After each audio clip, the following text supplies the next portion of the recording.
Thank you, Professor Sahasrabudhe. And now I have great pleasure inviting Vice Admiral B.Kannan, retired, to speak on Aatmanirbarta through shipbuilding.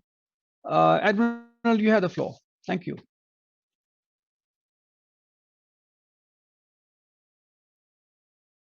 Ambassador Yogendra Kumar, Commodore Johnson, Director of Maritime History Society, my co-panelists, Admiral Swaminathan and Professor Sahasrabudhe, ladies and gentlemen, good afternoon once again.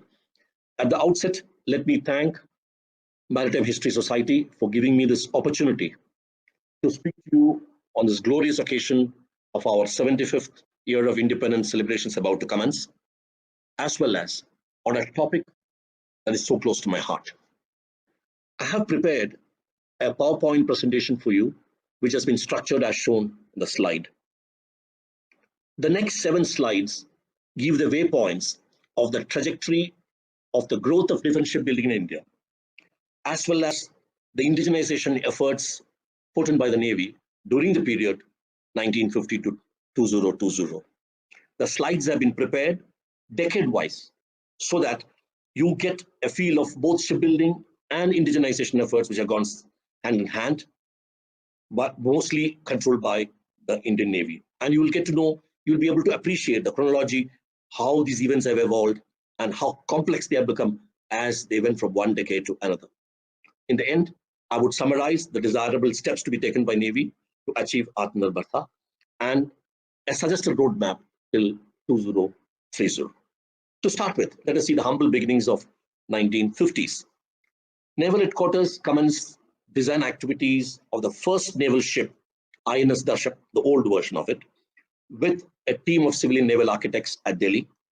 And after the design was completed, the ship was constructed at Hindustan Shipyard, Vizag later.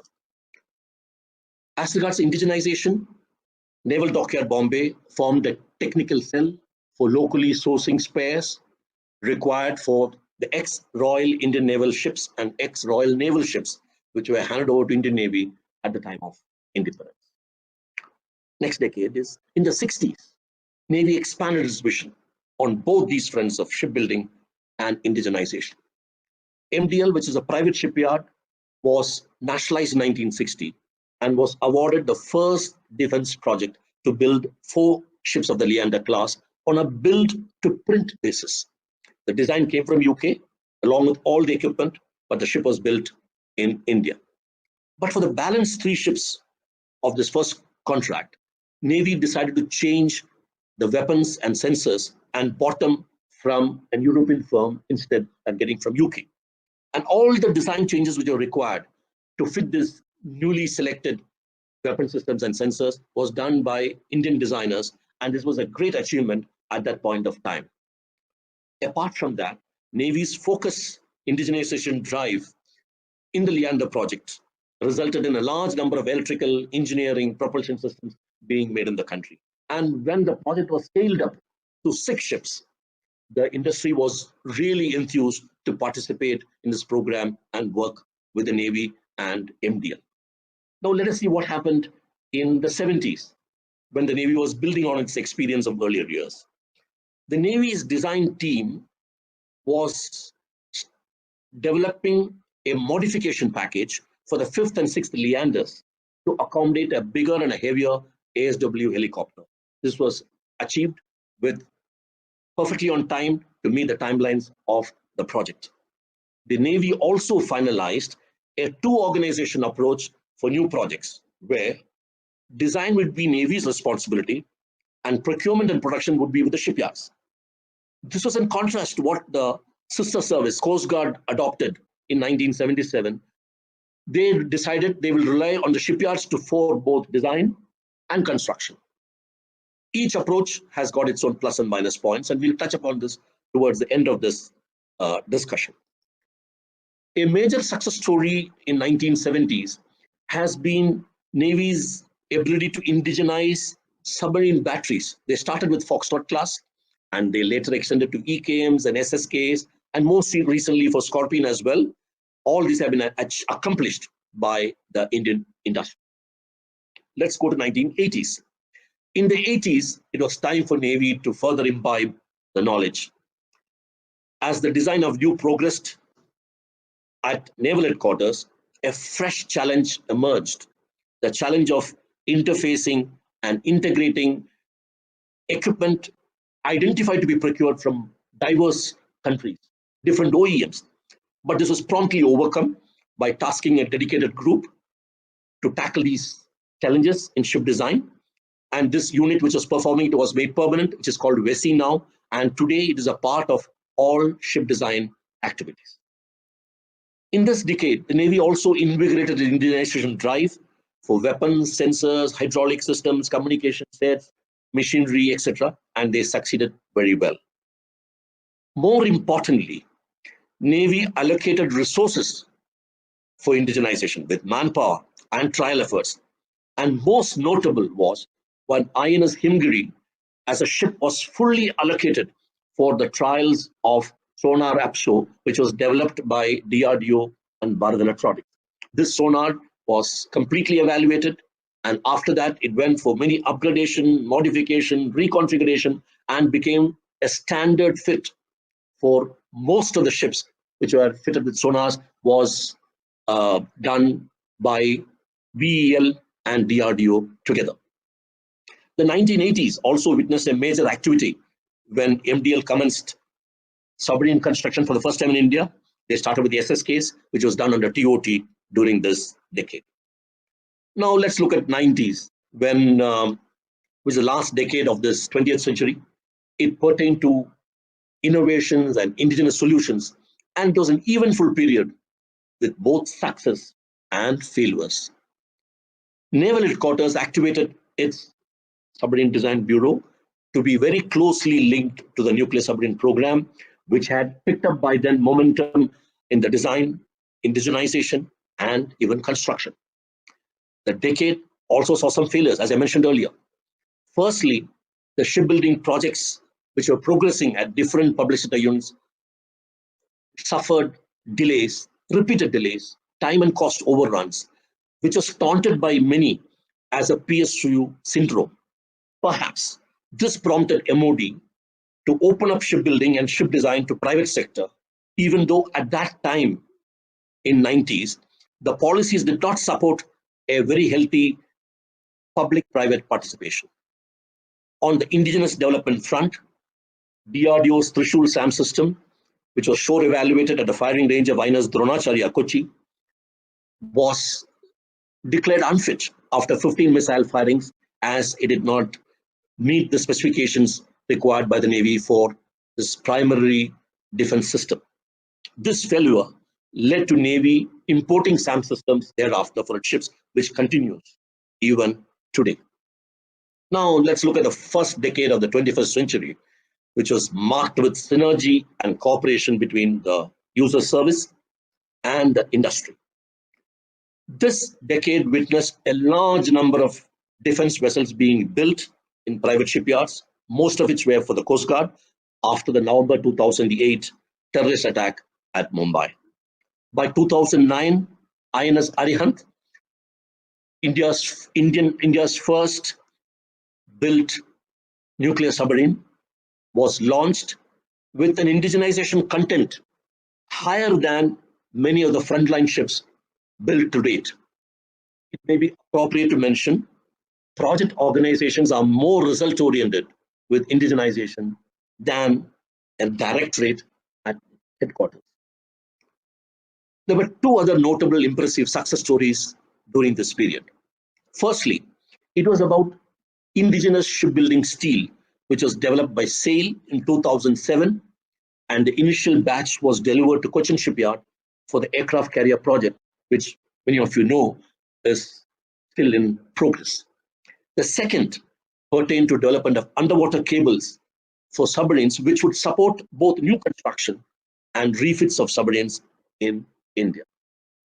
The last decade of my study has been disappointing for various reasons, as revealed in the caption itself.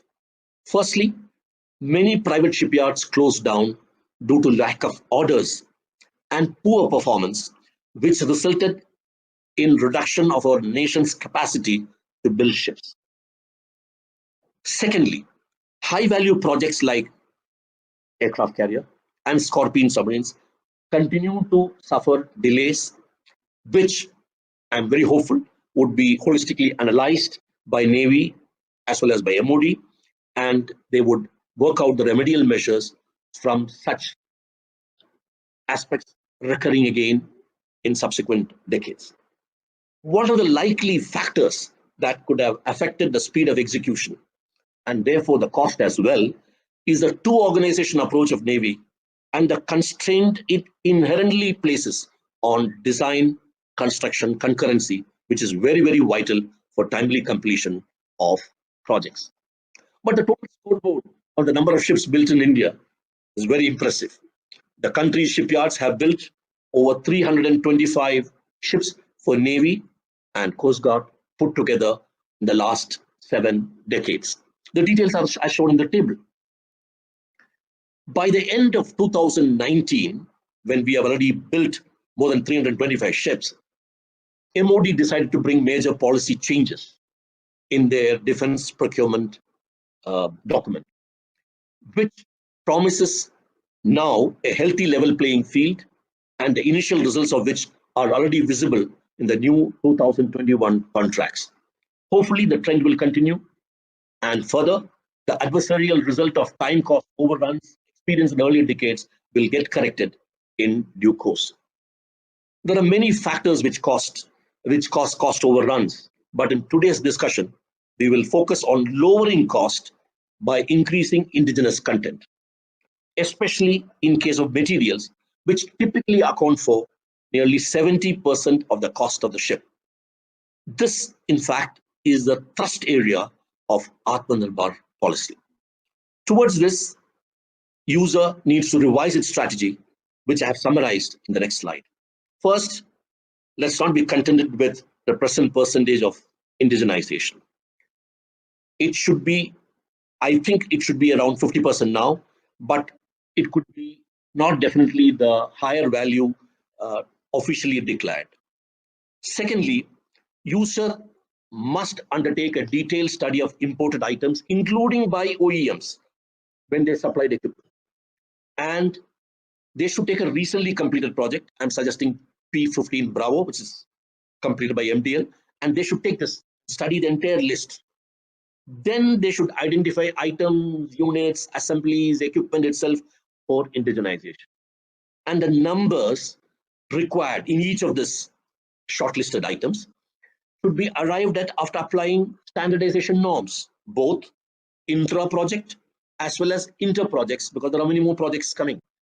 A higher scale of production will naturally have lower cost. Thereby, we can bring down the cost of material of the ship. So IHQ should look at this organization models of nuclear submarine program, which have delivered higher indigenization content than shipbuilding projects, and form suitably and structure, organization structure, to take up Aatmanirbar policy. Let me conclude with a roadmap for 2030. First, I would like to say that in the roadmap for 2030, Navy's pioneering efforts in indigenization and design of ships have enabled speedy consolidation of shipbuilding activity in the country. There's no doubt about it. And I think we have covered a lot of ground in the last 7 decades of shipbuilding and ship design and indigenization. But then there is something more to be achieved, especially as per Aatmanirbar policy, also to contain projects completion within the time stipulated. Towards this, I suggest a revised strategy be drawn up, which I discussed in the previous slide, and they should get implemented. Further, Navy and shipyard should induct technologies and construction techniques to realize a higher concurrency in design and construction. I had earlier commented on two-organization approach. That also needs to be looked at while we are finalizing this effort towards getting a higher concurrency level. And lastly, shipyards would need to study Industry 4.0. It's an emerging topic. Many industries have done it. Many private companies are already following it. They should look at Industry 4.0 technologies, adopt those relevant to shipbuilding, and enhance their productivity to enable timely completion of projects. Labor content in shipbuilding is very close to 20%. And if they can bring in some savings there, it will really enable Navy to have ships on time at a lower cost. I wish the Navy and the shipyards the best of success in their endeavors towards Aatmanirbar policy in ship design and in shipbuilding. Ladies and gentlemen, thank you very much. Jai Hind.